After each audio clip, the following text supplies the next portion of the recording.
Hello, I'd like to thank you all for joining us. This is the Welcome to the Reforming the Energy Vision Overview of Straw Proposal Next Steps webinar.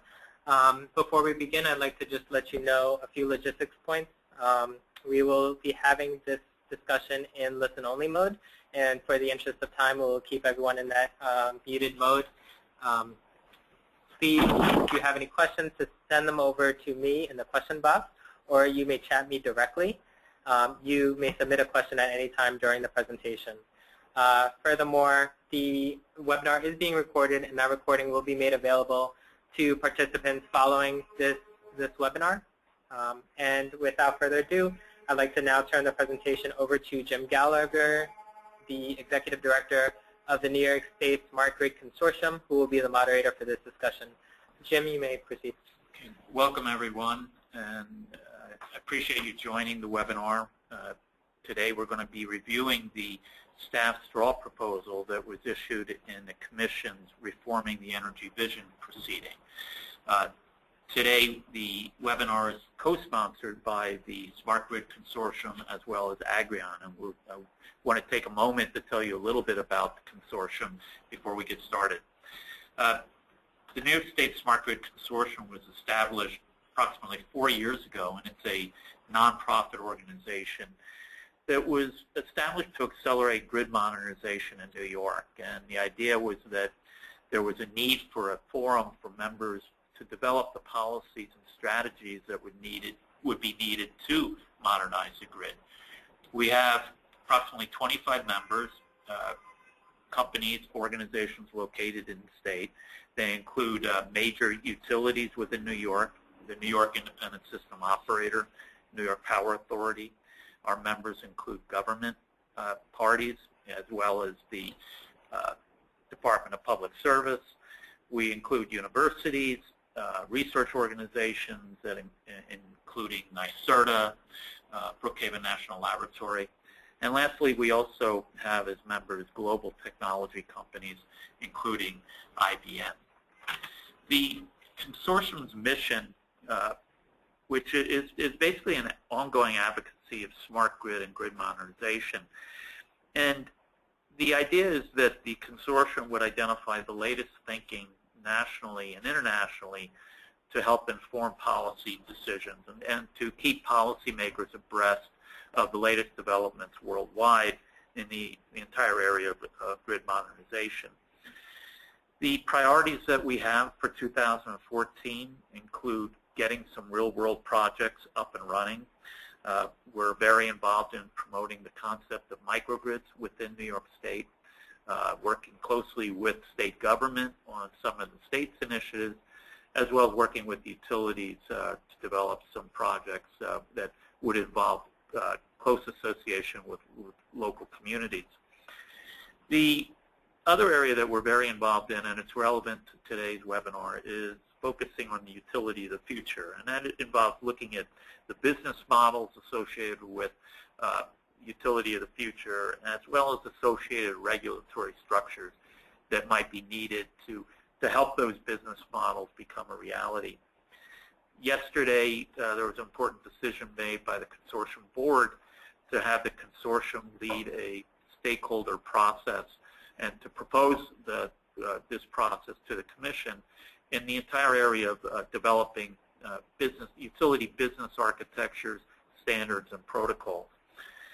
The last priority for 2014 I want to mention before we turn it over to Agrion is that we really hope through the consortium to strengthen our research capabilities within the state as well as our international collaboration. We have a number of efforts underway working with other countries to advance associated research with both universities within New York State, utilities with those in other countries, and some of our findings and developments will be the subject of future webinars.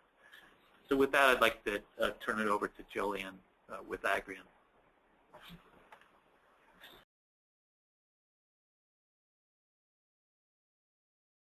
Striving to expand the industry, we want to drive more capital into the market by getting new technologies and innovative ideas out in front of the right stakeholders and facilitating connections between industry experts for best practice sharing and problem solving. So we assemble our marketplaces using numerous different mediums as prompted by the needs of the industry and our members.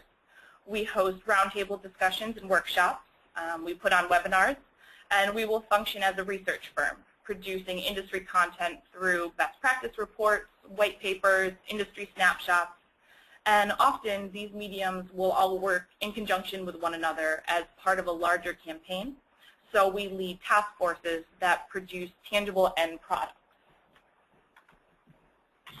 And as a quick example of one of those, and something we're very excited about right now, through a public-private partnership with Con Edison and the New York State and city governments, Agrion recently launched gridmarket.com, which is an online platform serving as New York's go-to informational resource and marketplace for energy storage. So the site aims to make the entire process of implementing an energy storage project in New York City as easy as possible. Building owners and operators can use this free tool to determine energy storage project feasibility, upload potential projects to our project map, get information on technologies, permitting, financing, and then connect with the developers through our digital marketplace and message center. So for more information on any involvement with GridMarket, how to take advantage of its features, please don't hesitate to reach out. My contact info will be available at the end of the webinar. And that's all from me. I'm going to turn it back over to Jim. Thank you so much. What I'd like to do before we hand it over to staff is just briefly review the agenda for today's webinar. We'll begin with an overview of very brief overview of the REV proceeding, but also providing context for the staff's straw proposal, which was issued last month. A summary of the process for REV, and also some of the background basis and support for a policy decision. We asked staff in particular to go through the elements of the straw proposal. Comments will be due later this month, and we felt it would be very useful to the parties to hear directly from staff what they see as some of the key components, including what they see as roles for key participants, how to build the DSP markets, how to mitigate market power, and then concluding with recommendations and also a review of the process that the parties can use to file comments. The speakers for today, we have 3 members of staff that are available. We have Michael Warden, who's Deputy Director for Electric, Michael Reeder, who's Utility Supervisor at the Department of Public Service, and Marco Padula, also Utility Supervisor with DPS. So with that, let me turn it over to Mike Reeder from staff, who will open the presentation. My name is Mike Reeder. I'm with the Department of Public Service. I've been involved in the REV proceeding. I was a co-convener of Working Group 2 Platform Technology. With me is Marco Padula, also been heavily involved in the REV proceeding, and his main focus will be on the Track 2 that comes out of this. That comes next. So I'm going to jump right in since we're limited on time. Can you go to the next slide for me, Brian? Sure. Thank you. The Commission's April 2014 order instituting proceeding proposed a platform to transform New York's electric industry for both regulated and non-regulated participants. Had the objective of creating a market-based, sustainable products and services that will drive an increasingly clean, efficient, reliable, and customer-oriented industry.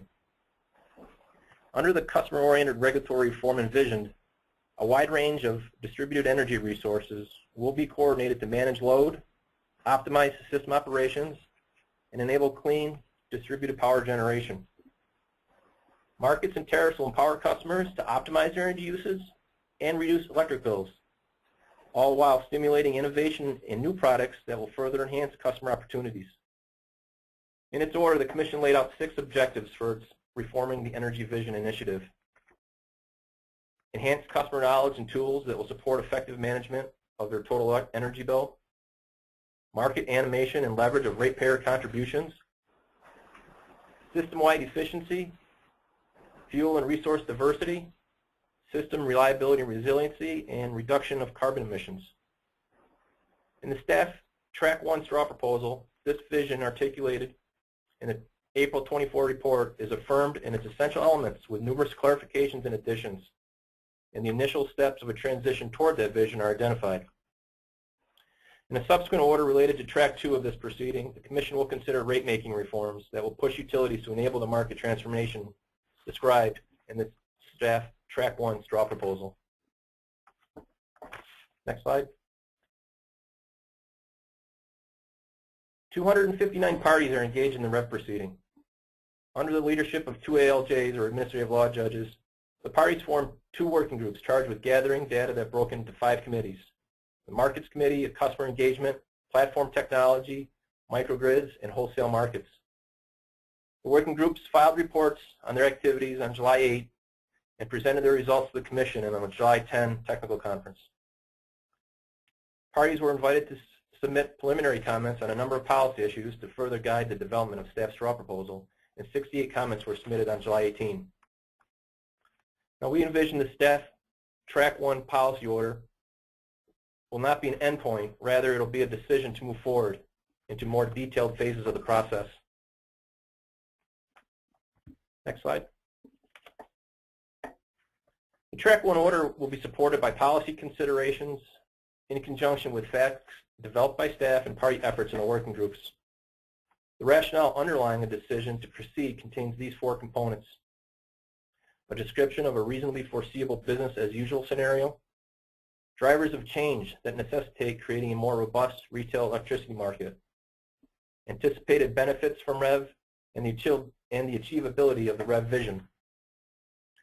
The business as usual scenario is characterized by conditions in New York that indicate a need for change. These include minimal load growth, increasing peak demands, aging infrastructure, increased dependence on natural gas for electric generation, and increased customer adoption of distributed generation and other distributed energy resources. These factors taken together create strong cause for reform. In addition, there are numerous other factors indicating a need for substantial change in the overall approach to utility functions and rate making.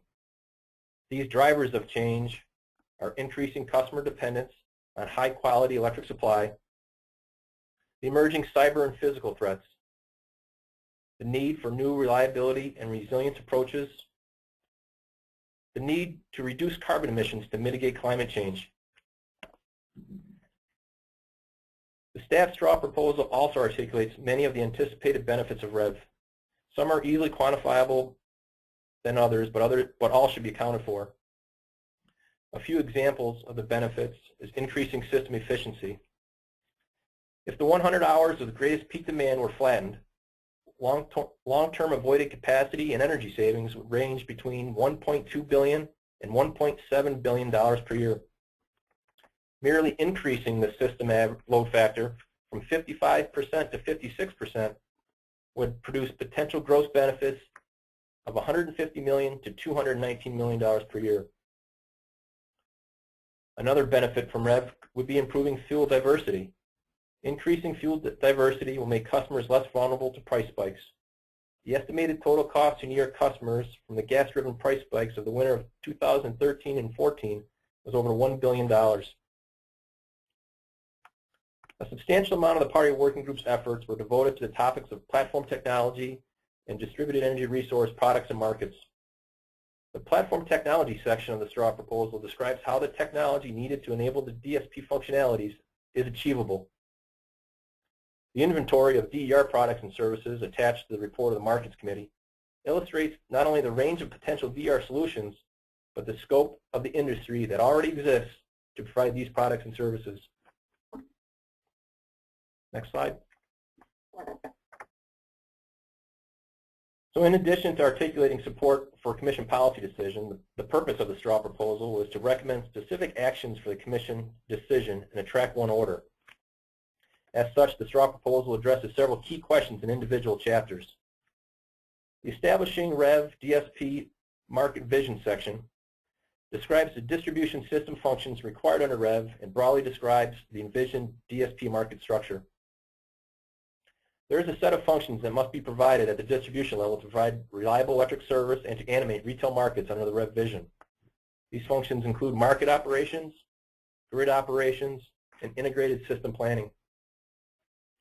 The DSP will enable participation by DER service providers in a transparent market-based environment. It will create a flexible platform for new energy products and services and promote retail-level markets. The DSP also will need to integrate new market operation functions with both the existing utilities grid operations and advanced smart grid capabilities.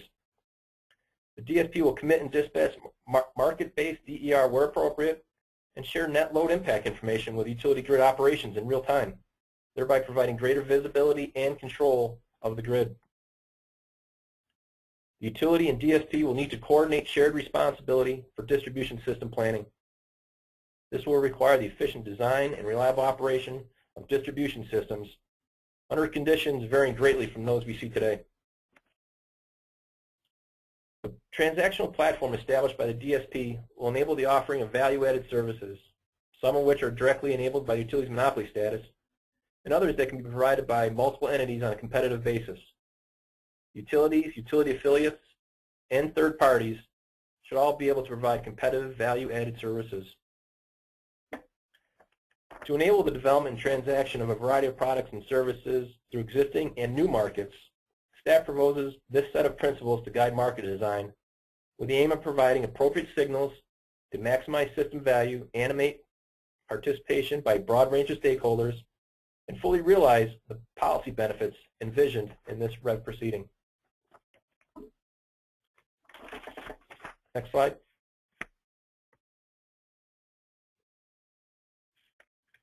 The DSP market structure implies new or evolved roles for key actors in the system. These include customers, the DSP, the utilities, the NYISO, DER providers, and ESCOs. The market operations, grid operations, and system planning functions could theoretically be carried out by either the incumbent utilities acting as the DSP, by newly created DSP based on the ISO's model of the independent system operator, or by a combination of both. Under any of these approaches, however, the structure and vision under REV will not eliminate the need for integrated reliability planning or the natural monopoly of distribution system operations. In its straw proposal, staff recommends that the incumbent distribution utilities serve as the DSPs. As the Customer Engagement Committee noted, the vast majority of customers in New York currently lack the information, products, technologies, and incentives to fully participate in energy markets and take control of their monthly electricity bills. Efforts to modernize the power system require a new focus on customers as actively engaged partners. System and customer data can reveal near-term opportunities for DER investment, and it is a prerequisite to successful development of innovative products and services. The objective of staff's straw proposal is to advance data access to enable markets while meeting reasonable privacy and proprietary expectations.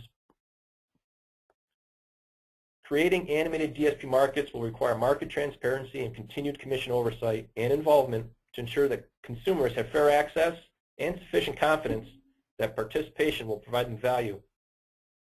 In order to improve and maintain customer engagement and confidence in market participants and market information, it's imperative that rules for participation are developed and enforced. The responsibility of the Commission and utilities to ensure reliable service at reasonable rates is fundamental. Several parties raised issues relating to affordability and low-income customer participation in the envisioned DSP market. Staff shares these concerns as they underscore that existing utility bill relief goals and customer protections must be maintained throughout this transition. DER providers offer products, services directly to end-use customers. They'll manage assets on behalf of those customers, bid the commitment of those services into DSP markets, and provide market settlement to end-use customers based on market clearance and performance of the DER service.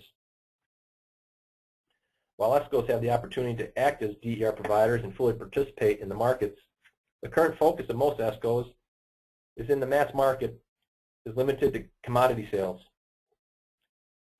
The envisioned REV markets offer the potential for ESCOs not only to expand their business as DER providers, but also to expand the level of market participation of customers. DSPs will manage DER bids which should have a direct and immediate benefits to the wholesale market level. Specifically, the aggregated effect of reduction in peak loads will drive down ICAP requirements at the wholesale level and reduce peak energy production needs. Market rules allowing DER participation at DSP and wholesale levels must be aligned and coordinated to ensure DER action in both areas is efficient and properly valued. Next slide, please.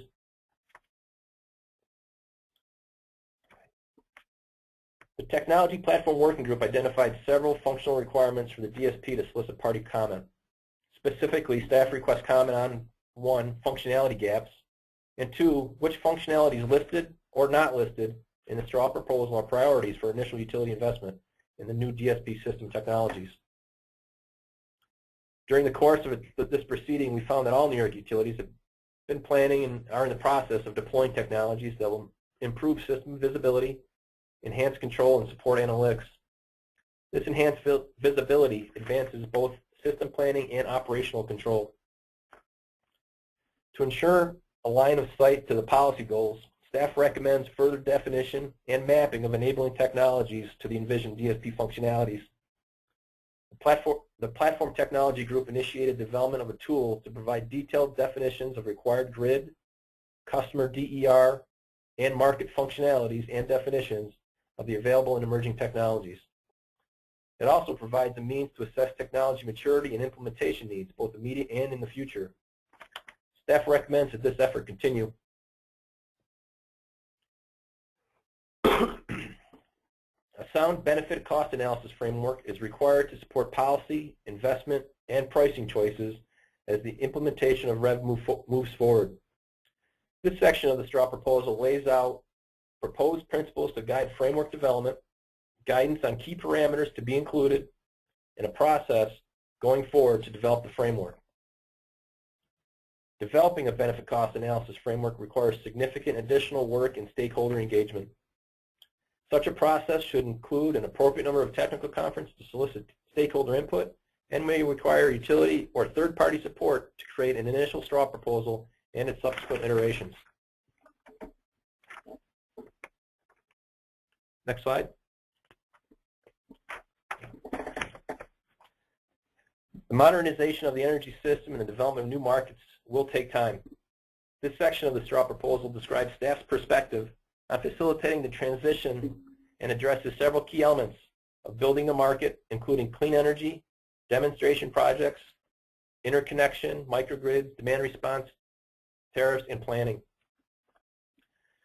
Since a full transition to the regulatory market reforms envisioned under REV will take place over time, and the current clean energy programs are set to expire at the end of 2015, several near-term transition paths are needed to ensure continuity and growth in clean energy markets and services in each utility service area. With regard to renewables, staff recommends that procurement of supply-side large-scale renewable resources become the responsibility of the utilities. With regard to energy efficiency, we recommend that the utilities prepare and submit energy efficiency transition implementation plans no later than March 31, 2015. While many of the technologies needed to develop the DSP are available today, further technology integration and validation is needed to demonstrate and fully implement DSP functionalities. Development of mature DSP functionalities will involve technology and programmatic choices that can better inform through data acquired from selective demonstration projects. Demonstrations can also serve as a measure to predict customer responses to programs and prices associated with future DSP markets. Staff recommends the Commission consider a periodic interconnection reform process to expedite interconnection processes and minimize costs in order to facilitate increased adoption of distributed energy resources that require interconnection.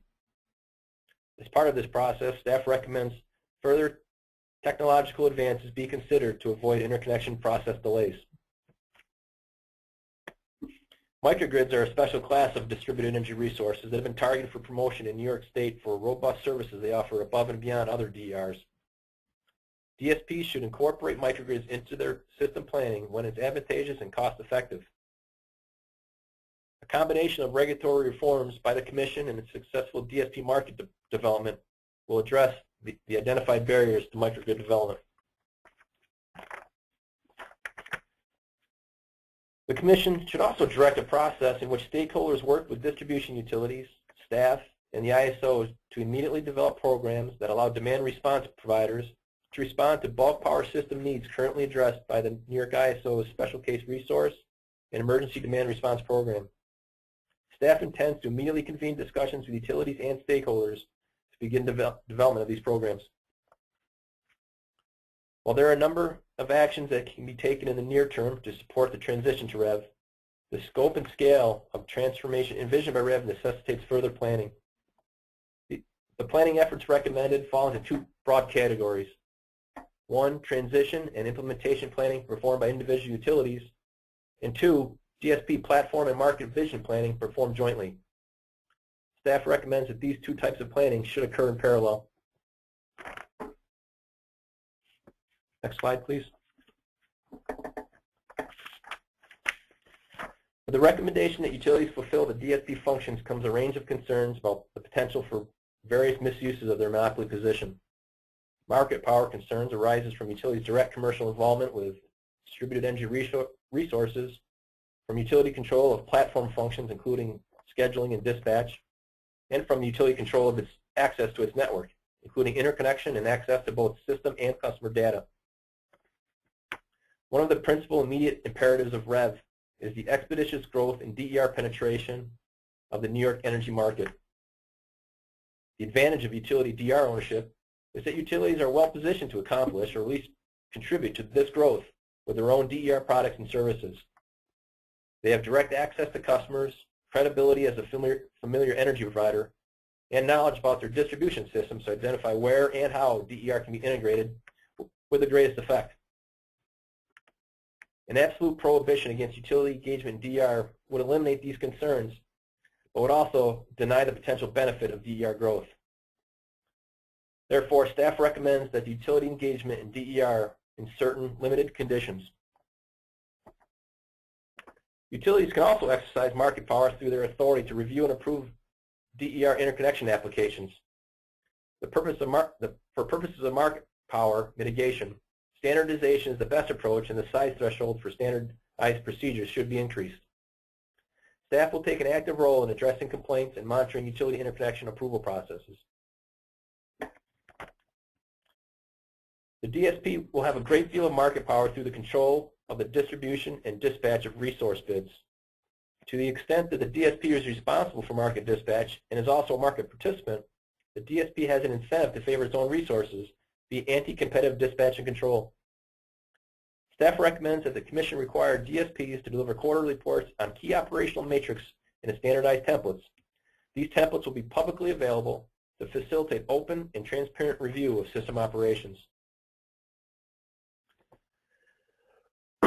Utilities manage distribution and system operations and determine capital upgrades based on regular updated system data. As with interconnection, utilities have the potential to exercise market power through their provision, or in this case lack thereof, of distribution system data. Staff recommends the Commission require utilities to develop and expand universal and transparent access to system data. This will enable DER product developers to determine where distribution energy resources would provide the most value to the grid and are most easily able to be interconnected. Next slide. So that concludes the body of the report on the Staff 1 straw proposal. And I'm moving now to the recommendation section.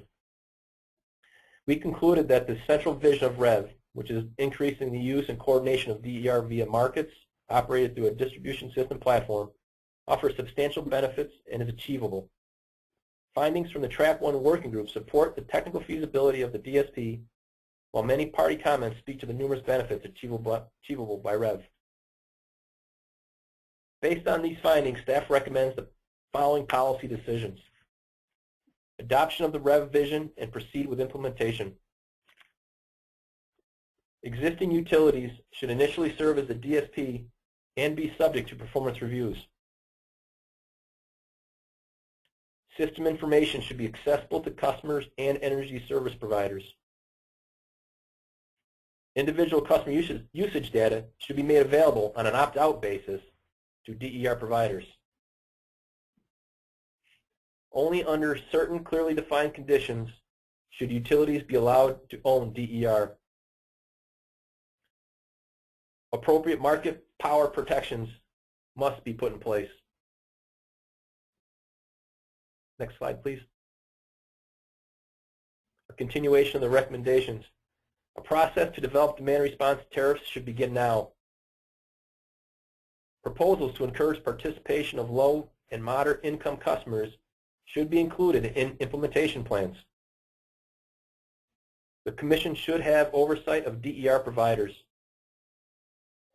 A benefit cost framework should be defined and applied to 3 different purposes: the utility DSP implementation plans, periodic utility resource plans, and pricing and procurement of DER. And finally, utilities should integrate energy efficiency into their regular operations and should take responsibility for procurement of main-tier renewables.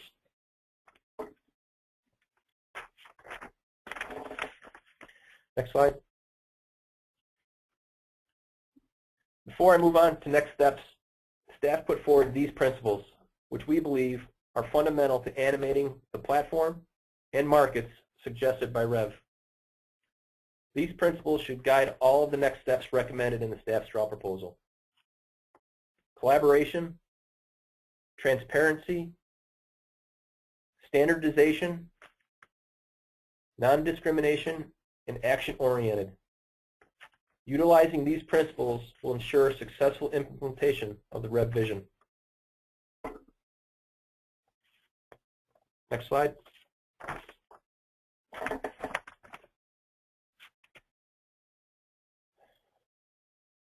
Staff proposes a high-level view on transitional phases and critical path objectives and makes recommendations on 1, near-term, no-regrets actions to be immediately implemented, 2, transitional steps requiring further exploration and recommendation development, and 3, needed plans for designing and implementing the mature platform and markets.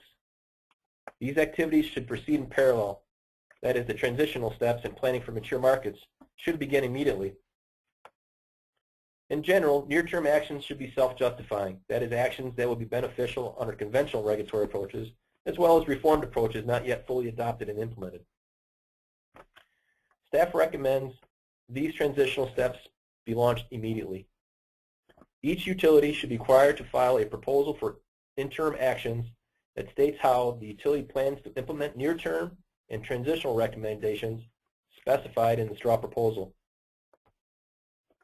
Each utility should be required to file a distributed system implementation plan that lays out its investment plans over a 5-year period, including alternative demand and supply resource portfolio considered, its proposed resource portfolio, how it proposes to procure needed DER, and its benefit cost analysis framework of their choice. The methodology for the DSIP, or Distributed System Implementation Plans, including the benefit cost analysis framework, should be developed via a stakeholder process with a set of technical conferences. Further, a recommendation should be developed to integrate main-tier renewable resources into utility resource planning provisions. This wasn't included in the Track 1 staff proposal because it was a new entry as a new issue. The Commission should adopt rules toward making distribution system data and customer usage data available to market participants and should launch an information and data exchange to enable that. Utilities should be required to develop and solicit demonstration projects to inform decisions related to DSP platform and market development. Projects that involve partnerships between utilities and innovative third-party providers should be prioritized. Project plans should be filed with the Commission, but should not require specific approval.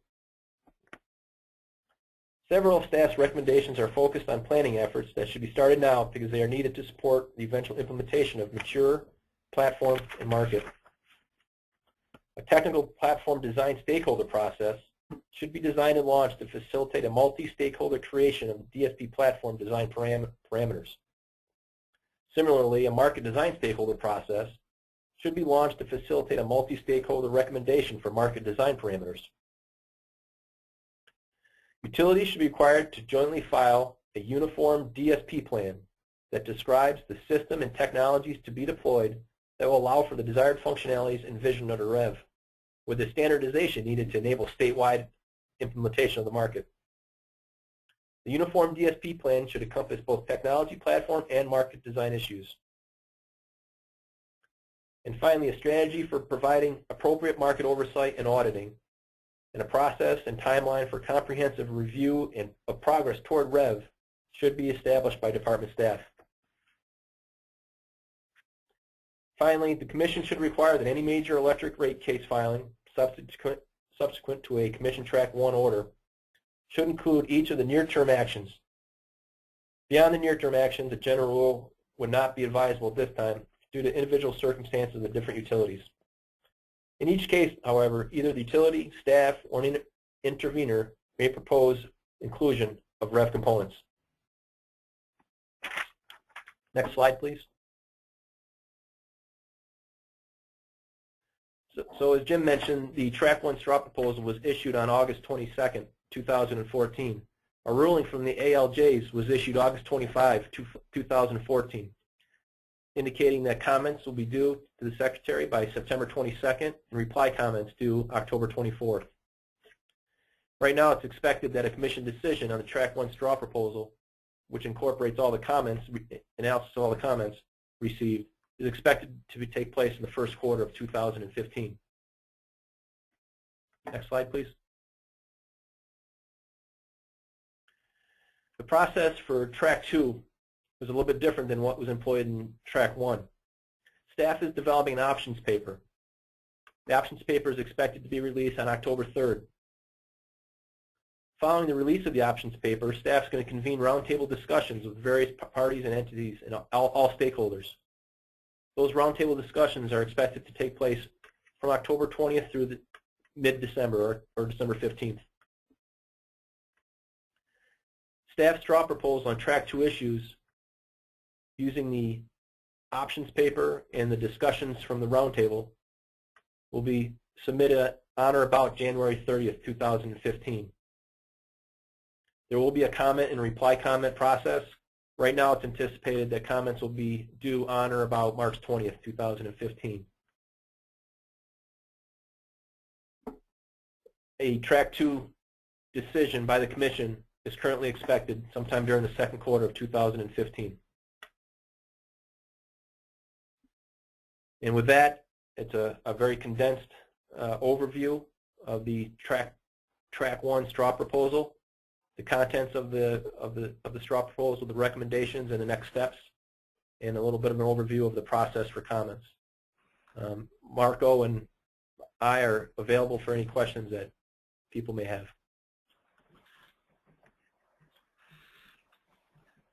This is Jim Gallagher. Again, I want to thank you, Mike, very much for that presentation. I want to thank also everyone for weathering through those technical difficulties. I mean, so amazingly, we just about had everybody stay on through the entire webinar. We have asked for any questions to be submitted that you might have, and the one question that we're getting the most is, will the slides be available? And yes, they will be. We will be archiving the presentation, and we'll be sending instructions out to everyone who registered, as well as details about how you can get, which link you could use to get the presentation. I'm going to take a moment and see if any additional questions have come in.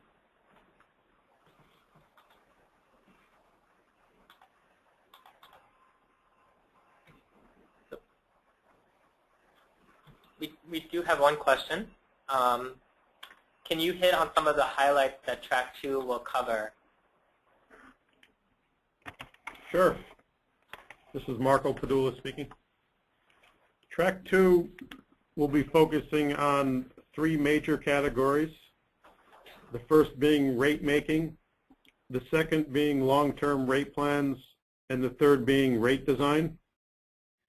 So for example, under the rate making component, there'll be discussions related to outcomes and metrics, rate of return, incentives, those types of issues that would be a change from the existing rate-making structures that we have in place, primarily focused on tying into the Rev Vision from Track 1.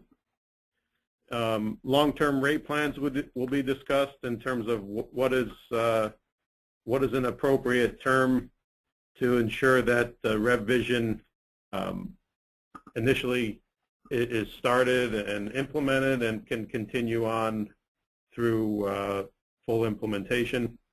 Rate design will focus on what are appropriate rate design changes that may be necessary to take some of the initial and interim and long-term steps in REV, such as an examination of the standby rates, some discussion on net metering, potentially discussions on value-based pricing, and those types of discussions.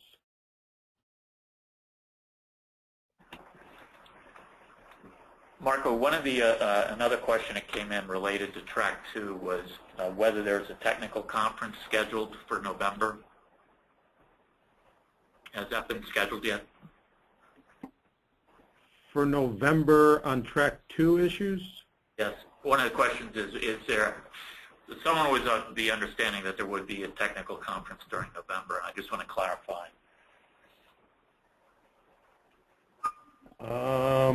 That I'm not certain about. Okay. Okay. I know we're going to have roundtable discussions. In terms of technical conferences related to Track 2, it just doesn't come to mind as I'm sitting here. Any of the information or any of the technical conferences, that all can be found on our website, the PSC website. You can go right to the Reforming the Energy Vision page. I'm sure you can get information there. Also, you can log into the DMM system, which is the records of where everything is. Under case 14M0101, all the rulings, all the notices of technical conferences and schedules, all of that can be found there as well. I think if you're referring to the November 6th technical conference, that's related to policy issues. Another question that just came in is, how do you envision energy efficiency programs to be operated under this new DSP structure? What will be the role of energy efficiency? Oh, that's a very good question. The role of energy efficiency will be a very, very important role. The way that it'll change is, currently today, energy efficiency programs are kind of hanging out there on the sidelines. It's something that utilities are required to do, but they're not really fully integrated into the utilities planning and operations. So moving forward under REV, the utilities will be required or incented or encouraged, or it's really part of the entire, one of the core principles of REV is to integrate those types of measures and programs such as energy efficiency and demand response into the long-term planning and operations of the system. So in a much, much more integrated approach. So when I was speaking to the Track 1 straw proposal, when I was saying DER and distributed energy resources, included in that is energy efficiency, demand response, or any other type of generation storage. So that is all-encompassing. It's an all-encompassing term that we've used throughout this process. Included in that is energy efficiency.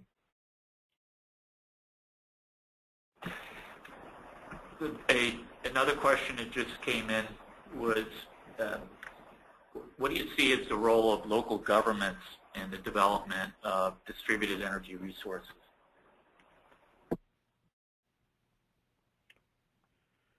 The role of local governments could come in the form of what's the word I'm looking for? You know, where they could encourage. My mind just went blank on that. You know, I see the local government as a stakeholder in the process as well. So if they want to be involved, and you know they certainly can be, when we would encourage their participation. Some of the pilot projects that we've seen are like community solar-based projects, where you know it could be a utility-owned or third-party owned, you know, solar installation that feeds a community. So that, you know, local government towns would have a strong interest in hearing from them. right. It's the community-based aspect that I was my mind went blank on, but that's the where they could play in a very important role. Okay, I'm going to just pose one more question that we received from listeners because time is short. The question is, what do we envision as the role of AMI, Advanced Metering Infrastructure, with the new DSP platform? Right now, it's uncertain what that role will be. Right now, we're seeing that the communications and the visibility to the electric grid could be done with two-way communications, could be done without AMI. But at some point in the future, AMI may come forward as being necessary to reach out to all customers. So I think it's really going to be an evolution. We can't, you know, discount it right now, but we can't, you know, fully embrace it. Okay, thank you, Marco and Mike. There were a number of other questions that came in that I'm going to forward to you since we're out of time now in the webinar, and you'll be able to respond back directly to those who submitted the questions. But with that, I'd like to thank everyone who registered and participated in this webinar. I'd like to thank Public Service Commission staff, and again, apologize for the technical problems we had early on connecting PSC staff. So with that, thank you very much, and I'll turn it over to Brian to conclude the webinar. Thank you, Jim. Just so everyone knows, the webinar recording will be made available after this meeting, and we will also provide those presentation slides as well. I know there were a number of questions on that.